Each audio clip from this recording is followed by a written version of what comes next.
గత కొద్ది రోజులుగా ఐవీఆర్ కాల్స్ ద్వారా కడప పార్లమెంటరీ అభ్యర్థిగా వీరశివారెడ్డి పేరు పెద్దగా వినిపించాయి. అయితే గత కొద్ది రోజుల కింద తెలుగుదేశం పార్టీలో చేరిన వీరశివారెడ్డికి కమలాపురం నియోజకవర్గంలో అసెంబ్లీ సీటు కేటాయిస్తారని కూడా పెద్ద ఎత్తున ప్రచారం జరిగింది. కమలాపురం నియోజకవర్గంలో అసలు ఏం జరిగింది? అసలు వీరశివారెడ్డి గారు తెలుగుదేశం పార్టీలోనే కొనసాగుతారా? అసలు సీటు ఇవ్వలేదనే కారణంతో అలకపోనినారా అనే విషయం మనతో పాటు వీరశివారెడ్డి గారు ఉన్నారు. మరిన్ని విషయాలు ఆయన్ని అడిగి తెలుసుకునే ప్రయత్నం చేద్దాం. నమస్కారం సార్. ఇప్పుడు గత కొద్ది రోజుల కిందట ఐవీఆర్ఎస్ కాల్స్ కావచ్చు, కమలాపురం నియోజకవర్గంలో ప్రజలు కావచ్చు, మీరు కమలాపురం నియోజకవర్గంలో ఎమ్మెల్యే అభ్యర్థిగా తెలుగుదేశం పార్టీ ద్వారా మీరు నిలబడతారు, పోటీ చేస్తారని పెద్ద ఎత్తున ప్రచారం జరిగింది. తర్వాత పార్లమెంటరీ అభ్యర్థిగా తెలుగుదేశం పార్టీ ద్వారా నిలబడతారని అలా కూడా ప్రచారం జరిగింది. అయితే తెలుగుదేశం పార్టీ అధిష్టానం మీకు ఎటువంటి సీటు కేటాయించాల, దీనిపైన మీ అభిప్రాయం ఏంటి?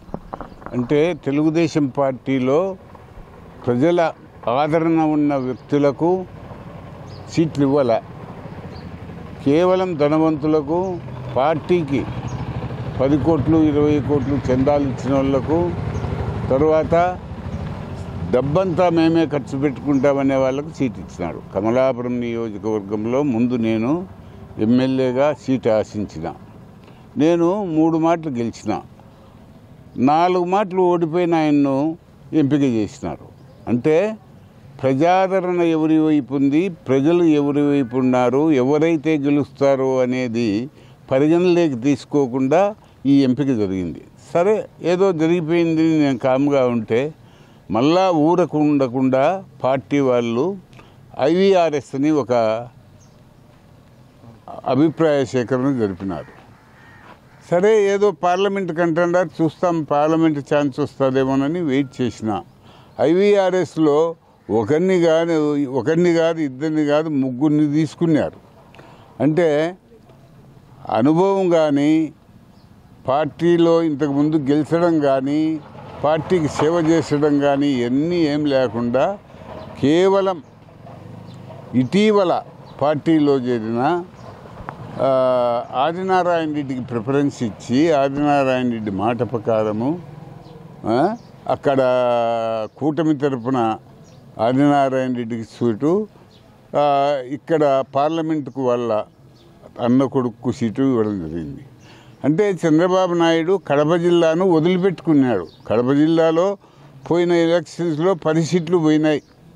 ఇప్పుడు 10 సీట్లు మనకు రావు, ఎవడైతే ఏమని తోలి పారేసినాడు.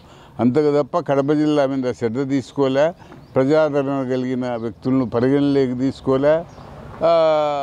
అభిప్రాయ సేకరణలో వచ్చిన అభిప్రాయం ప్రకారము సీట్లు ఇవ్వాలి.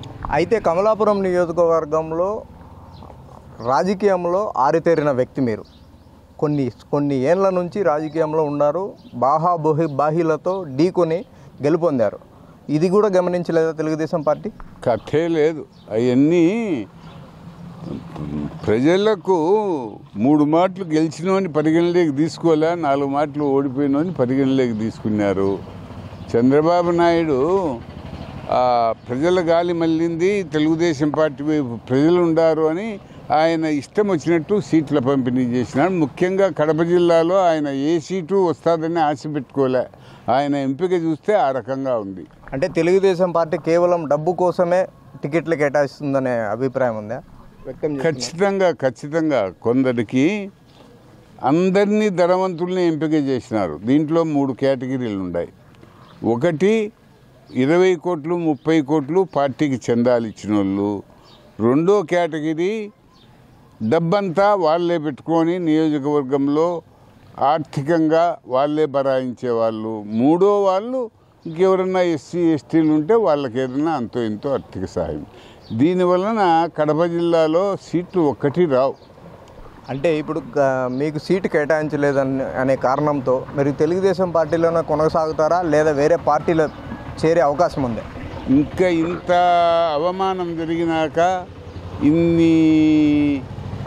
ఇంత పార్టీ ఇంత మోసం చేసిన తర్వాత, పార్టీ కడప జిల్లా మీద చిన్న చూపు చూసిన తర్వాత ఇంకా కడప జిల్లాలో తెలుగుదేశం పార్టీలో కొనసాగేదానికి మా అనుచరులు కానీ మా నాయకులు కానీ ఒప్పుకోవడం లేదు. 2-3 రోజుల్లో మా అనుచరులతో మాట్లాడి భవిష్యత్ కార్యాచరణ నిర్ణయం తీసుకుంటాం.